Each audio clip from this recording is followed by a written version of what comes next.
வணக்கம். இன்றைக்கி சிம்பிளான பூண்டு சட்னி எப்படி செய்யலான்னு பார்க்கலாங்க. அதுக்கு முன்னாடி உங்களுக்கு குக்கிங் பிடிக்கும்னா நம்ம சேனலை சப்ஸ்கிரைப் பண்ணிக்கோங்க. அடிக்கடி வீடியோஸ் வரும். பூண்டு சட்னி செய்கிறதுக்கு இன்றைக்கி 4 வரமிளகா எடுத்திருக்கேன்.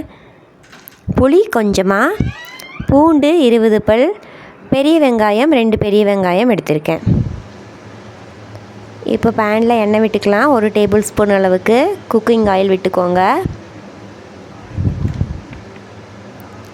ஆயில் ஓரளவு சூடானதுமே நம்ம தோல் உரித்து வச்சுருக்கிற பூண்டு 20 பல் அளவு போட்டிருக்கேன். பெரிய பூண்டாக இருந்ததுன்னா உரிக்கிறதுக்கு கொஞ்சம் ஈஸியாக இருக்கும். இந்த அளவுகள் பார்த்திங்கன்னா 2 பேர் சாப்பிட்றதுக்கு கரெக்டாக இருக்கும். பூண்டு போட்டுட்டு ஆயில்லையே நல்லா ஃப்ரை பண்ணி விட்டுக்கோங்க. மீடியம் ஃப்ளேமில் வச்சுட்டு நல்லா கோல்டன் ப்ரௌன் கலர் ஆகணும்.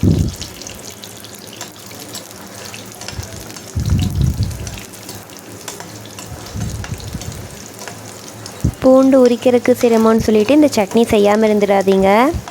கடைகளில் பெரிய பூண்டாக கிடைக்கும் போது வாங்கி யூஸ் பண்ணிக்கோங்க. இந்த அளவுக்கு நல்லா ஃப்ரை ஆனதும் நம்ம கட் பண்ணி வச்சுருக்கக்கூடிய பெரிய வெங்காயம் 2 ஆட் பண்ணிக்கலாம். சின்ன வெங்காயம் போட்டும் செய்யலாம். பட் குழந்தைகளுக்கு கொடுக்கும்போது பெரிய வெங்காயம்னா கொஞ்சம் இனிப்பு சுவை நல்லாயிருக்கும். வெங்காயம் போட்டுட்டு பூண்டு கூடையே மீடியம் ஃப்ளேம்லேயே வச்சுட்டு நல்லா ஃப்ரை பண்ணி விட்டுக்கோங்க.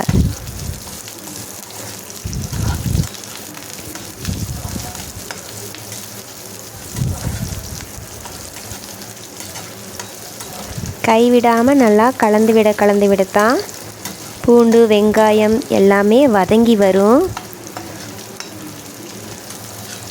நம்ம அப்படியே வச்சுட்டு மற்ற வேலை பார்த்தோம்னா அந்தளவுக்கு நமக்கு ஈவனாக வதங்கி வராது.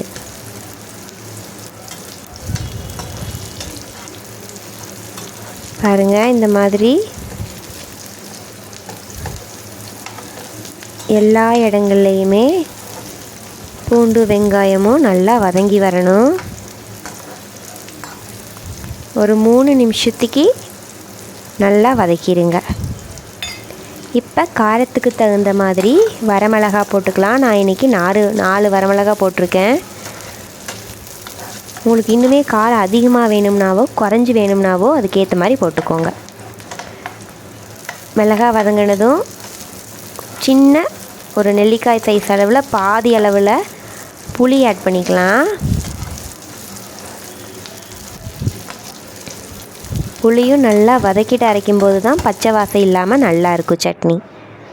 நல்லா ஆற வச்சுட்டு நம்ம மிக்ஸி ஜாரில் போட்டு தேவையான அளவு உப்பு ஆட் பண்ணி தண்ணி விடாமல் கெட்டியாக அரைச்சி எடுத்துக்கலாம். பாருங்கள், இந்தளவுக்கு அரைச்சா போதும்.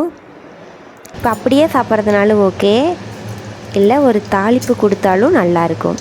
அதே எண்ணெயில் கொஞ்சமாக கடுகு, உளுந்து, வரமிளகா, கறிவேப்பிலை போட்டுட்டு அப்படியே எடுத்து தாளிப்பை எடுத்துகிட்டு சட்னியில் போட்டாலும் ஓகே, இல்லை நம்ம சட்னியை எடுத்துகிட்டு இந்த தாளிப்பில் ஆட் பண்ணி எண்ணெய் பிரிஞ்சு வர்ற வரைக்கும் வெயிட் பண்ணி எடுத்தாலும் ரொம்ப நல்லாயிருக்கும். அவ்வளோதாங்க. இட்லிக்கு ரொம்பவே நல்லாயிருக்கும். லைட்டாக தொட்டாவே ரொம்ப நல்லாயிருக்கும். இதே மாதிரி அளவுகளோட பூண்டு சட்னி செஞ்சு பாருங்கள். இட்லி, பணியாரம், ஊத்தாப்பம்னு ரொம்ப நல்லாயிருக்கும். ரொம்ப டிஃப்ரெண்ட்டாகவும் இருக்கும். இந்த சட்னி ரெசிபி உங்களுக்கு பிடிச்சிருந்தால் லைக் பண்ணுங்கள், சப்ஸ்கிரைப் பண்ணுங்கள், நோட்டிஃபிகேஷன் பட்டன் ஆன் பண்ணிக்கோங்க. நம்ம சேனலில் மற்ற வீடியோஸையும் பாருங்கள். தேங்க்யூ.